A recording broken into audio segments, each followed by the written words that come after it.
want to build a community and share other women's stories.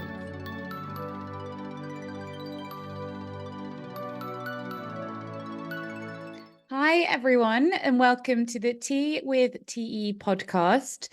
Today, I'm very excited to have Shellye Archambeau on the line and on with us today. Shellye is the former CEO of Metric Stream. She's a Fortune 500 board director, strategic advisor, and the author of Unapologetically Ambitious, which is one of my favorite business books.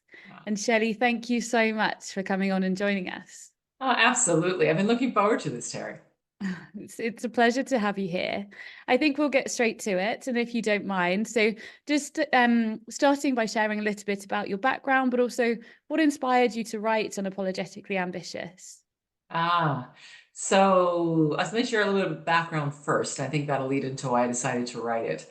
So I grew up in a household of very modest means, and I worked hard because of my family. You go to college. My father didn't have a college degree, so it was all about getting good education. And I got to high school, and my guidance counselor, that junior year obligatory conversation, are you going to college, et cetera? I said, yes, I'm going to college, because that's what it was in my family. And she said, well, what do you want to do after college? And I was like, well, I don't know. I just know I want to make enough money so that I can keep my thermostat at 72 degrees, eat out in restaurants, and travel, because those were all things I couldn't do. So I said, that's what I want. And she laughed and then realized that I was really quite serious. And then she said, well, what do you like to do? And for this, I give her a ton of credit, because I said, oh, that's easy. I like clubs. French Club, American Field Service, National Honor Society. I'm even a Girl Scout, but don't tell anybody, right? And she said, well, clubs is like business. You pull people together and you get things done. And I said, great. I'll go into business, and I like leading these clubs, so I'll go lead a company. And when I looked up, those people were called CEOs. So I decided literally like 16 that I was going to be a CEO. Amazing. But I didn't know what it meant. I mean, really, right? I'm just thinking it's like running clubs. So anyway, that set me on a trajectory. I did. It set me on a trajectory. I built my career in tech and went on to ultimately, indeed, become CEO of a technology company. So what happened along the way is there weren't many women, and definitely not many women of color, that were taking on senior leadership roles in tech companies back then. And so people kept reaching out to me to pick my brain, hear my story. And I said, you know what? I love to meet these people, and I would do it. But later in my career, when I got more responsibility, I just didn't have time to meet with everybody one-on-one. So I said, when I get to phase 2, when I pass my CEO baton, I'm going to write it down. I'm going to write down the lessons I learned. I'm going to write down what made Shelley. And I'm going to share that life is hard, which it is, but nobody tells you that. And I wanted people to know that just because it gets hard for you doesn't mean that you can't do it. It just means you need more help, because that's what I did throughout my career. Every time I got hard, I just got more help. So I wanted more people to know that, so they could achieve their aspirations. And that's why I wrote the book. Thank you so much for writing it, Shellye. It's truly an inspiration to read. And I think the journey that you have been on, anybody will listen or read and will think, oh my gosh, it's inspirational. And I think it also resonates with everybody, not just people of certain status, which I think sometimes is the case. I really enjoyed it. And I think I'd love to understand from you the term unapologetically ambitious, because again, I think great wording. But what does that mean to you personally, but also for women in leadership?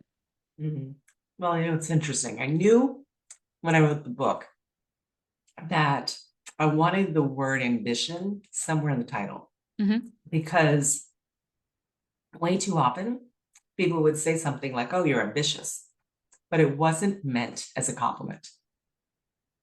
And I thought, that's ridiculous, because what is ambition? Ambition just means you have something in the future that you're aspiring and working toward. Shouldn't everybody have something they're working toward? So why is that a bad word, right? And ambition doesn't mean that you're gonna step over everybody, take no prisoners, right? No, that's just being rude, right? Yeah. So this notion of being told that I was ambitious and that wasn't good, I thought that's ridiculous. And then I had no title for the book because I couldn't just call it ambitious. Right? It's ridiculous. So I couldn't. It needed something else. Exactly. So I had the whole book written, Terri. I didn't have a title. And I was talking to friends, all women, and we got into the topic about women apologizing so much. And I said, hey, no, it feels like women are raised from the cradle to apologize. Yeah. We apologize for everything. I mean, not just when we did something wrong, which, oh, by the way, is probably only about 5 or 10% of the time we say, I'm sorry. The rest of the time we say, I'm sorry, we say it to make everybody else feel better, right? I mean, we say it to show empathy, to show we care. We say it to break tension, right? We say it to keep the peace. I mean, we use, I'm sorry, like cooks use salt. It just makes everything taste better. But what happens is when we're saying I'm sorry all the time, then people actually think, especially men, that we are sorry and that somehow we are responsible. So we have to stop doing that. And that's when it clicked. I said, you know what? That's it. Yeah. Unapologetically ambitious. Everyone has the right to be ambitious, and no one should have to apologize for it. I totally agree. And I think in terms of thinking about that leads me nicely into my next segue for the question, which would be, how can we cultivate our ambition and take that with us, but without being apologetic for it? How can we kind of take authenticity through our careers without having to say sorry? Mm-hmm. I really think it comes down to just being intentional, right? Just being intentional. Deciding that you want to go after something is fine. But now think about how to get there. How do you improve your odds? Because to me, that's what life is all about. Life is all about how do you decide what it is that you want professionally, personally? And when I say want, that could be what you want to achieve, you want to create, you want to impact, you want to help, right? Whatever it is, deciding what those things are, and then intentionally working toward them. And when you do that, then every step of the way, it's all about, okay, how do I improve my odds to make this happen? What are the skills I need? What are the experiences? Who are the people I ought to know? Right? It's all those things. Who are the team members that I put around me? But by being intentional and working towards something, right, then we can all be unapologetically ambitious. And as I said, the attitude is really what's important here. Because it's not about, I'm going to be ambitious, I'm doing this, get in line, right? Support me. No, it's not what it is. It's really about, hey, this is what I'm trying to do, right? Would love your help. Yeah. This is what I'm aspiring towards. This is what I really want to achieve or to build. And then get people's help. And by the way, you can take help a number of different ways. You know, sometimes it's just letting people know what you want to do. You can have the conversation and say, hey, you know, Terri, let's say you're my boss, Terri. Yeah. I could say something, and maybe I'm a manager of, who knows, manager of finance. And I could say, you know, Terri, one day I aspire to be a senior executive in finance. Do you think I have the potential? Now, what have I just done? I just told you what I want to do, but I did it in a way that you can receive, right? I did it in a way in which I asked you, what's your opinion? And now you'll share your opinion, which will probably be, yes, you have potential. Because frankly, you wouldn't be working there if they didn't think you had potential, right? So it's a really, kind of a layup kind of question. So they'll say, sure, because that's no commitment. There's no commitment to time. There's no commitment to anything. Wonderful. That's when you have the opening. Then you say, what advice do you have for me? Right? On skills, experience, right? All these things. But that's how you can take help. You can let people know what you want to do. It's all about using the right attitude so that you can improve your odds that people want to support you, that they want to help you. Yeah, it's so true. And Shelley, that is a theme that I see throughout your career and your life when you share that in the book. I think everything you did was intentional. And I think there is thought behind every move that you made. And I know that you talk about that a lot throughout your journey in terms of, is it the right thing to do at this time? And how can I get sponsorship behind me to know that this is the right thing? Your journey to becoming one of high tech's first African-American CEOs must have been difficult. And I know you do talk about this in the book, and you talk a lot around the paths, not just through IBM, but obviously everything else that kind of got you to this point as the female CEO. And could you share some of those key moments with us that took you on that journey? Oh, goodness. There were so many, so many lessons and challenges and things along the way. You have to understand, I started my career in the early 80s. Mm-hmm. So in the early 80s, there weren't a whole lot of women leading businesses. Matter of fact, it was hard to find any, right? And here I was starting my career, and I was, started out in sales, which, oh, by the way, I tell everybody, I think everyone should do a stint in sales. I loved that part. Career. It's so true, because there is so much you learn in sales that you will leverage throughout the rest of your life. At least that's true for me. It's probably the job whose skills I gained and used the most. Because in sales, you learn how to ask for what you want. Mm-hmm. You learn how to take a no. But more importantly, you learn that a no isn't a no. No doesn't mean no. No just means something's not right. It just means something's not right. Timing's not right. The value proposition isn't right. The skills aren't right. The people aren't right. I mean, something isn't right. So then it's just a matter of figuring out, great, how do I make it right? So that you can get the yes. Yeah. And learning that early helps you deal with, quote, rejection, right? And deal with hurdles and deal with everything else, because you realize, no, it's not a no. It just means I got to figure out a different way of getting there. And you learn how to create win-win situations. You learn how to read a room. You learn how to power stakes. You learn how to negotiate. There's just all these things. So yes, I think everyone should do a stint in sales. So sales was a key part of my career success. But the other was, I really tried hard to listen, Terry, along the way. I like to tell people, great advice comes from the sky. It just falls from the sky.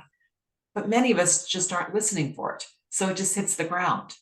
But if you listen hard, you'll just hear a lot of good pieces of advice along the way. For instance, there are a number of things that I don't even know where I learned them, but it was just listening, right? In terms of to others, to be able to say, oh, okay, like along the way, I heard, if you pick an industry that's growing, industries that are growing have companies that are growing, and companies that are growing never have enough resources. So that if you're good at what you do, you can move farther, faster. It's like, oh, okay. So that's what I did by picking tech, right? I remember early in my career, a woman got an award. I mean, back then, this is the 80s. She got like a $10,000 award, which for me was huge. Yeah. And I went up and congratulated her after the meeting, and she looked at me and she said, Shelley, there are a lot of people in this office that are working just as hard as I am. Just the key is people need to know what you do. They don't know what you do, they won't respect what you've done. Okay, right? Think about that.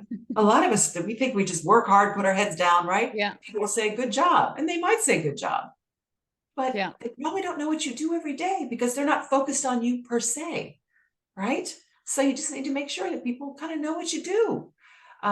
So, I mean, just things like that all along the way. I learned that I could have as many mentors as I wanted, because the first person that I asked to be my mentor told me he already was, and go find somebody else. And I thought, really? I remember you saying that. I had no idea he was. He thought he was a mentor. So I learned that, gosh, mentors can be informal. They don't have to be formal.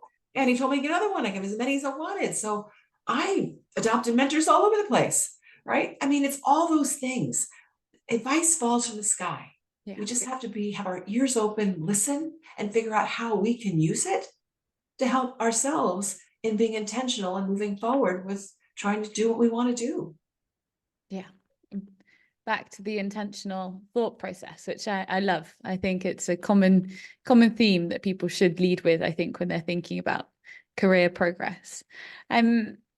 Imposter syndrome and the thoughts around that, and how that comes up, I think particularly from females, don't necessarily hear it talked about upon the male demographic. I think from our side, we probably lead with it from a female perspective. But do you have any advice for people that are feeling kind of self-doubt in their career, or maybe at a crossroads? So first of all, imposter syndrome. Let's just define what we're talking about here.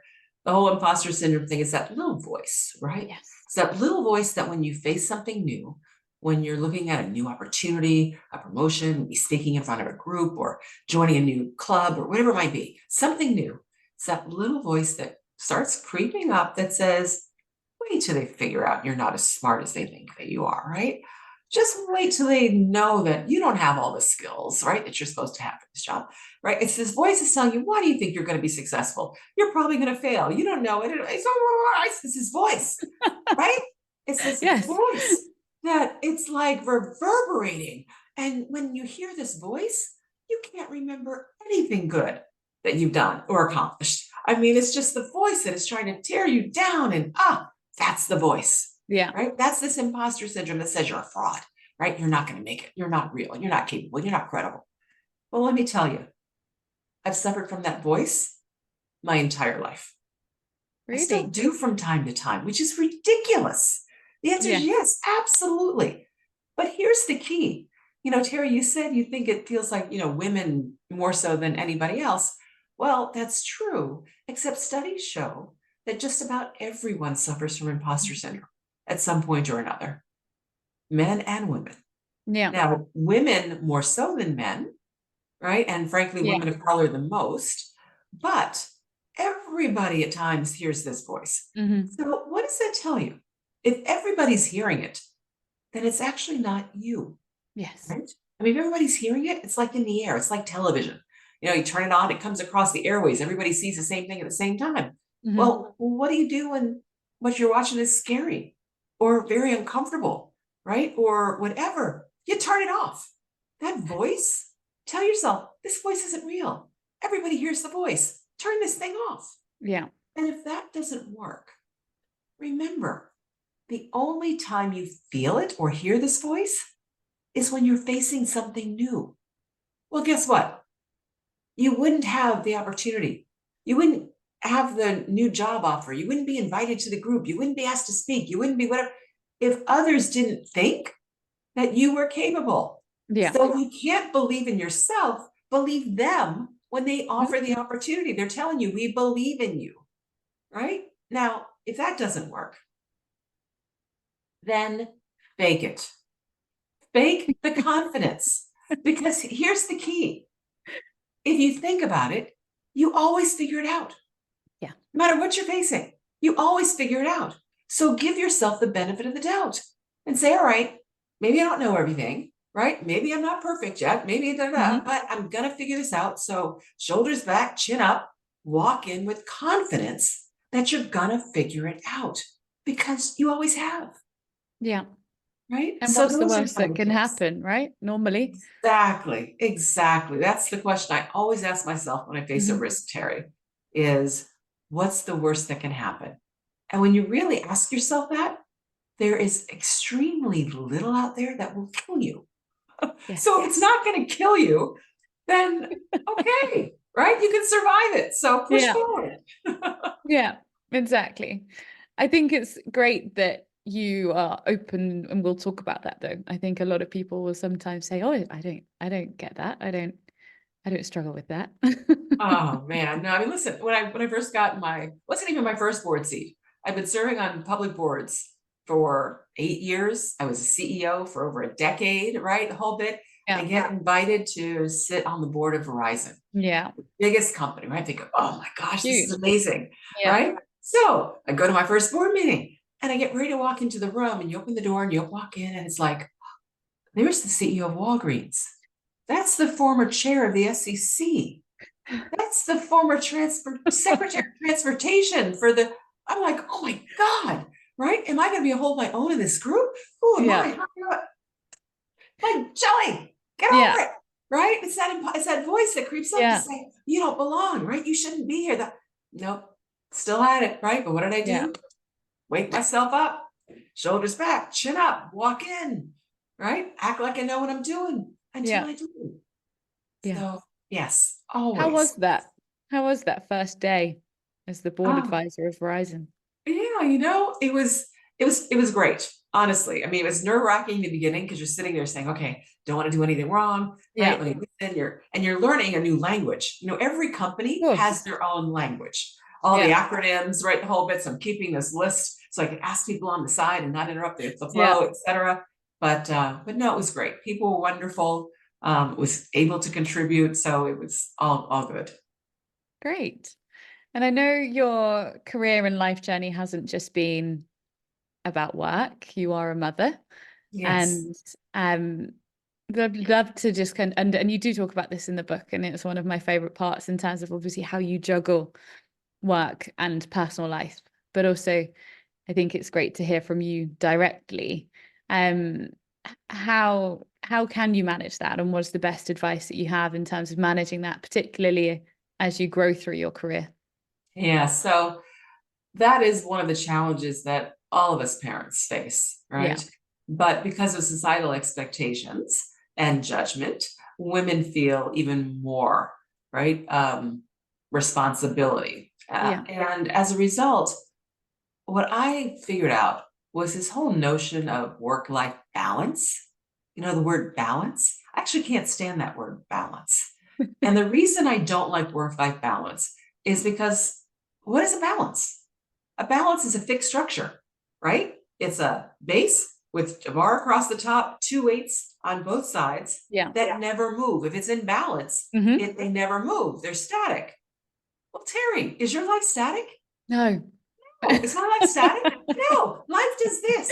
And all of a sudden, we're supposed to be like holding this thing in balance while our life is doing all this. And if we don't, then somehow we're judged poorly. That's ridiculous. All right. I'm a big believer in work-life integration. Yeah. What I mean by work-life integration is, yes, we wear a lot of hats. Could be wife, could be mother, could be sister, could be daughter, could be volunteer, could be churchgoer, could be, all these hats. But you know what? They're on one head. They're on one head, which means you have to take all of your priorities, professional, personal, community, whatever it might be, put them together, and then reprioritize ruthlessly. And that's the key. Ruthless prioritization. So that you get done what you need to get done across your life, right? What that might mean, though, is there's some things that don't make the priority list that, yes, quote, should get done, but you can't do them. So what that means is you either have to learn how to live without them getting done, or you find somebody else to do them. But the key is you want to make the decision.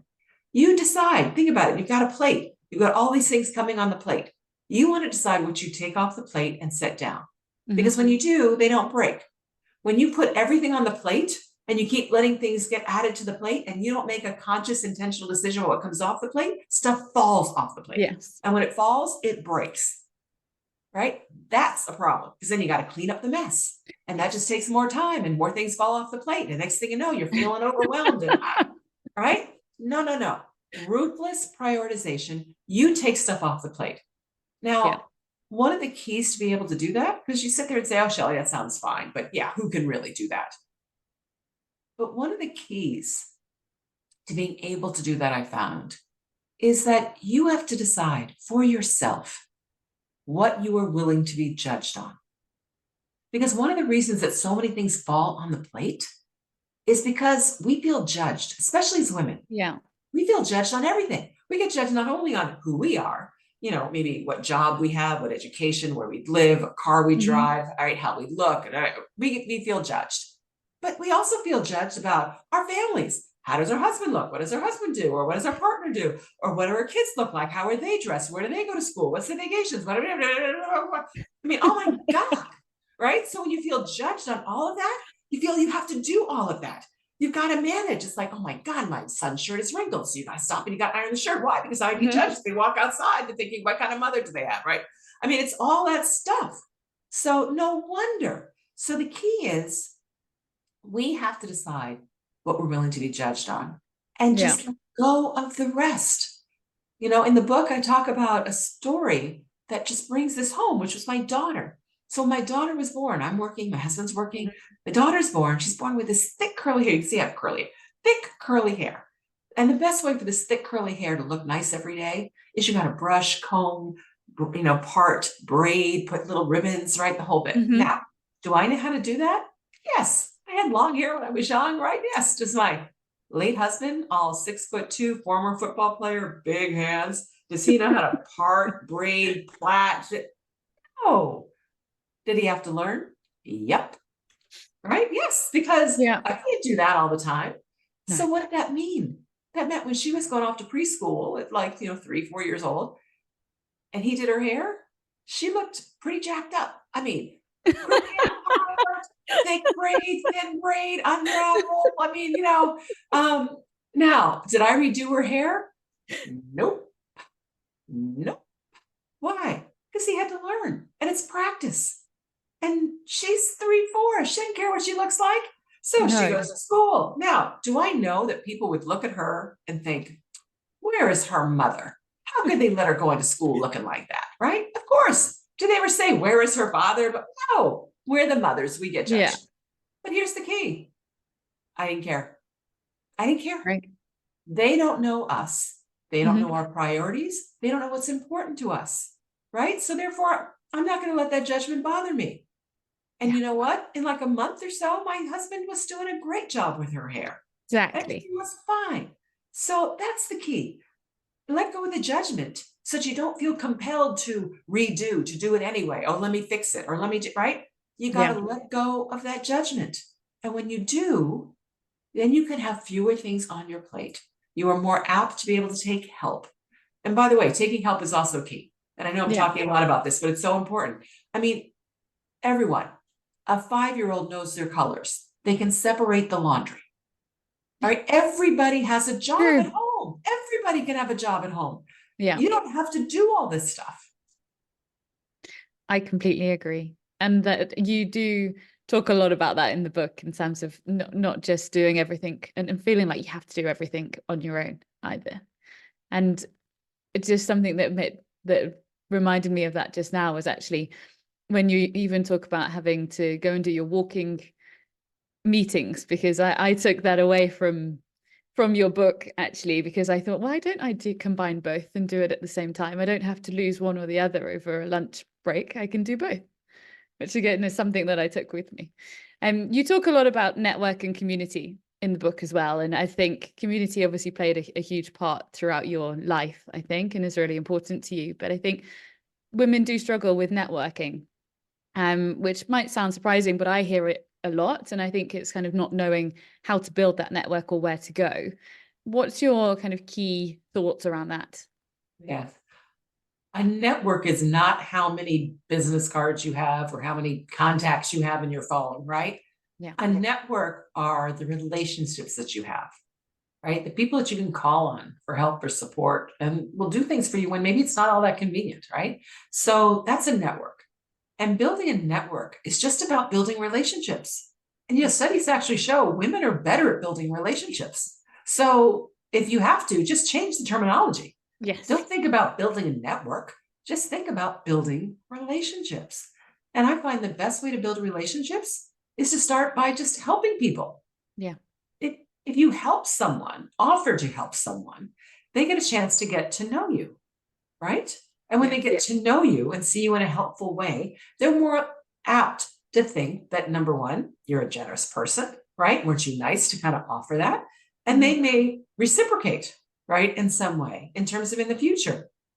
So all those things can help you build a network. I've moved around a ton. If you read my book, I moved around a ton in my career. I think I've lived now in 18 or 19 different places.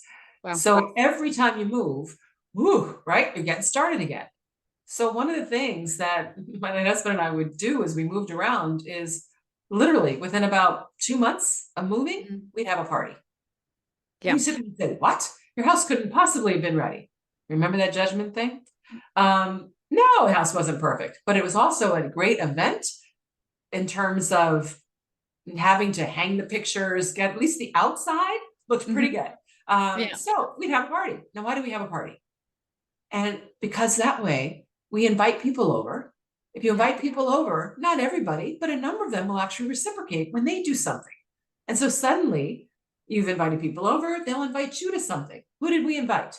Everybody we met that we thought was interesting. I mean, I remember when we moved to Dallas, we invited the UPS guy. Right? And I say, who do we invite? I invited people that I met in the gym. I invited neighbors. I mean, when I say who do we invite, literally invited anybody. Everybody. Because it's just a matter of getting started. And then you learn the people that you like, the people that you don't, but you get started. And again, people invite you, and then you get to meet people they know, and you do things. It's that kind of thing. And then at work, you see somebody who might be working really hard, heads down. You might just say, hey, anything I can do to help you? It looks like you've got a hard deadline, right? It's just things like that. And get engaged, right? Join an organization or a group that fits something that you're interested or passionate about. All those ways are ways to build a network, to get engaged, and to build relationships. Yeah. I think that's your sales background coming through too. Yes. Every time you moved, it was a bit of a risk. And I know not all of the times that you leapt, even when you were making the move from IBM, it wasn't that you hadn't thought about the risk taking, but you talk about this in the book, that you know that you have to take these calculated risks and I guess be intentional through your career. But what can we think about when we are going to take risks, and whether it's the right thing for us in our career? When you're thinking about a risk, first start with, what's the likely outcome if I do this? What's the likely outcome? And then what's the best outcome? And then it's the question I said before, okay, what's the worst that can happen? So now what you've got is you've created for yourself kind of this spread, which is what's the likely outcome of doing this? What's the best, right? And what's the worst? And then you look to see, is that balanced, right? Is there a good reason to move forward with this? And what I found is when I do that really objectively, right? And by the way, what's the worst that can happen? I fail. Okay, that's not the answer. When I say what's the worst that can happen, I mean, you have to ask yourself, what's the worst that can happen? Okay, so maybe I fail at this. So are they going to fire me? Yeah. Unlikely. Probably not. Right? Yeah, exactly. Exactly. And if it is something that's that big and they could fire me, okay, if they fired me, then what's the worst that can happen? Could I get another job? Probably. Is the opportunity significant enough that that's worth that balance? The answer is it might be, right? So, I mean, so don't stop with, oh my God, I could fail. Yeah. We learn more from failures. We learn more from mistakes. We learn more from hard, challenging times than good ones.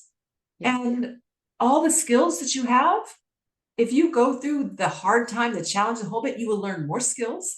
They will be stronger, they will build strengths, and then it will actually propel you forward. So failure by itself, no, that's not an answer for what's the worst that can happen. I want you to go deeper, right, than that when you're asking yourself that question.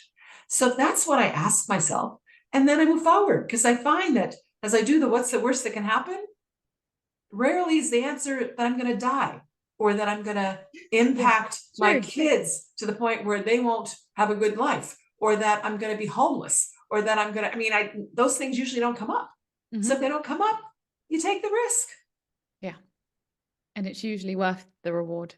Absolutely. Risk and reward, risk and opportunity, two sides of the same coin. If you aren't taking risks, you just aren't going to get those kinds of opportunities. Thank you, Shelley, for sharing that. I think it's helpful for people to actually dig deeper and think more broadly around what the true risk is. Thinking about our audience, and they are mainly ambitious leaders on their journey in their career, typically are females. What final message would you have to aspiring ambitious folks that are trying to achieve their goals unapologetically?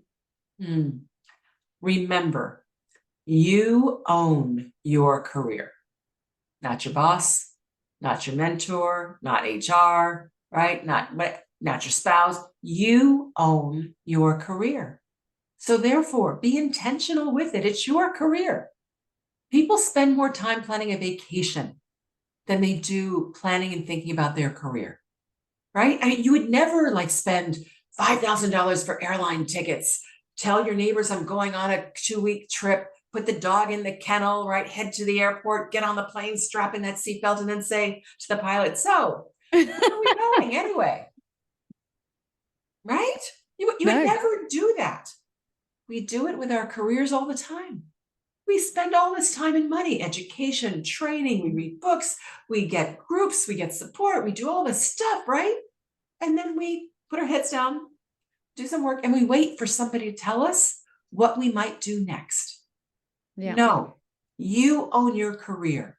Be intentional. Spend at least as much time as you spend planning vacations to plan your career and think about what skills do I need? What opportunities, what experiences, what might I like to try? Plan your career so that you can achieve the things you want at the end of the day. Because you don't want to wake up 5 years from now, 10 years from now and think, gosh, I'm just not where I thought I would be. Yeah. And it flies by, right? Those years. It does. It does. I do have one final question, because this is the Tea with TE, She Who Leads podcast. How do you take your tea? Plain. I take my tea straight. I like herbal tea or green tea, nothing in it. Great. Shelley, you are an inspiration to everybody. I have truly enjoyed reading and listening to Unapologetically Ambitious. And I urge anybody that's listening to this podcast to go and buy a copy and listen, because it's genuinely such a great journey that you've been on. You're inspirational. And thank you so much for sharing with that today. You are very, very welcome. Thanks everyone for listening. And also feel free to follow me on social media. I try to put a lot of inspiration, tips, advice, things like that out there. And also stay tuned. I've got a cool thing I'm planning to do later on this year. So if you follow me, you'll hear about it. I'm so excited. I can't wait to hear myself. Oh, good. Shelley, honestly, thank you so much. It's been a pleasure. Really appreciate you coming on. Absolutely, Terry. Bye. Bye.